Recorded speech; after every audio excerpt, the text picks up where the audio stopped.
Well, we've been looking at Paul's appeal to the Philippian church to have unity. And at the end of that appeal, this is what he says in Philippians chapter 2, verse 3. Don't be selfish. Don't try to impress others. Be humble. Thinking of others is better than yourselves. Wow.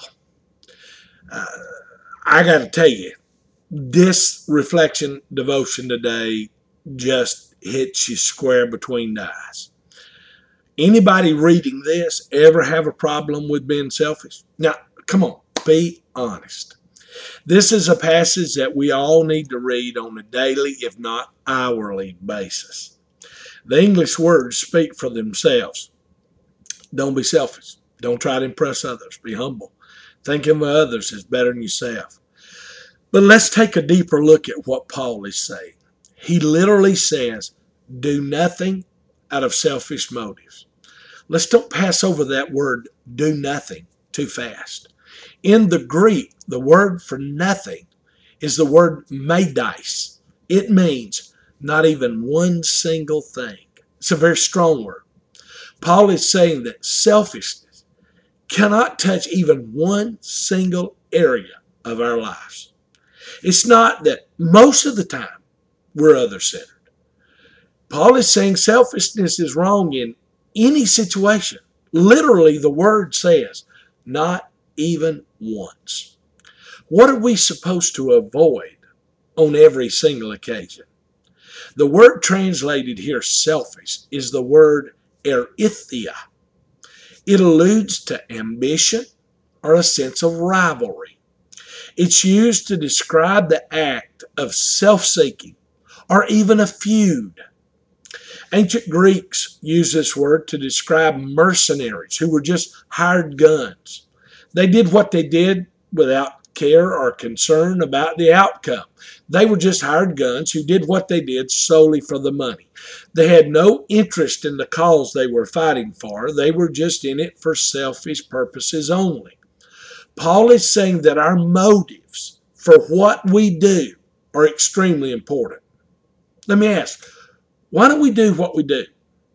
Do we do it for personal ambition, to get ahead, to gain attention? For Paul, there is no room for selfish ambition or personal ambition within the Christian family. No room for it whatsoever, Paul says. He says we're to be aware of that. You remember John the Baptist said this about Jesus in John 3:30.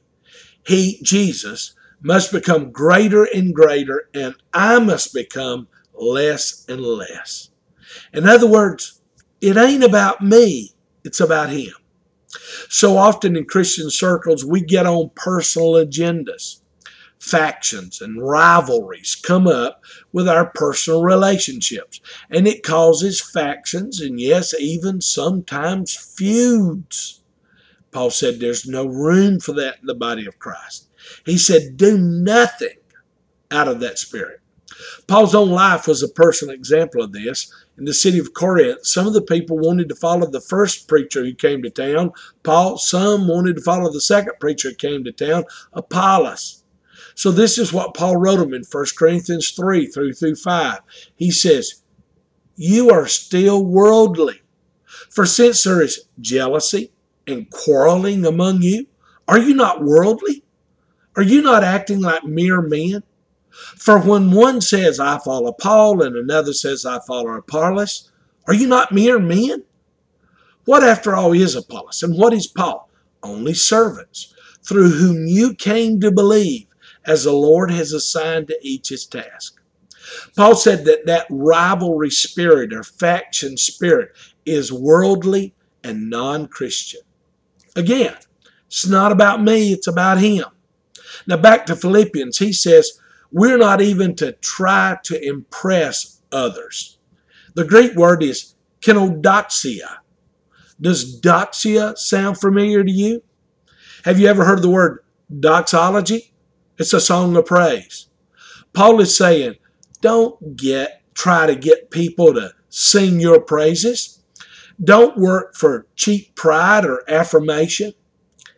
Now, all of us in our state of insecurity are always wanting and sometimes needing everybody to affirm us and our worth and our dignity. Paul said we shouldn't waste our time in trying to gain that from other people. Our worth does not come from what people say or don't say about us. It comes from who we are in Jesus Christ. When it comes to other people, I'm to have a spirit of humility. The word humility means to have an honest opinion of myself. That word implies that when I compare myself to Christ, I never measure up. So that keeps me humble. Nobody's ego can be pumped up when Jesus is in our eyes, because we never match up. Yet it is in Him that we find our worth, not in ourselves. We're to look at others as being more important than ourselves. The word means to esteem them higher than we esteem ourselves. It implies that we give them preference or priority. Okay, let's put this in a practical day-to-day life that we live.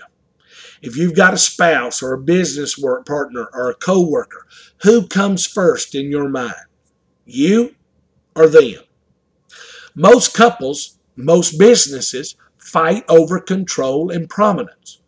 Paul said, give them preference over yourselves. I'll tell you that one Bible verse we're taking seriously. 90% of relationship problems in life would vanish in a heartbeat. Where do you want to eat? What do you want to do? How do you want to spend our time? How do you want to spend our money? What do you want to do tonight? Who takes preference? Wow. This is where the rubber meets the road. It takes Jesus in your heart to kill selfishness and to put others and their needs above your own. Matter of fact, in our lesson tomorrow, you're going to see that Paul gives Jesus as an example of how to do this. Think about it. There can't be a rivalry in your life if you're not trying to be first. Think about it. No one can be a threat to a self that is already dead and nailed to a cross. Let me say that again. Nobody can be a threat to a self that is dead and nailed to a cross. Here's a thought for today. Take the word joy, J-O-Y. It's an acrostic for Jesus first, others second, and yourself last. Here's a prayer to pray today. Stop and pray it. God, help me not to be selfish and to seek to get my way or to gain all the attention. Help me to be considerate and put others ahead of myself. Help me not to have factions and rivalries in my life. God bless you.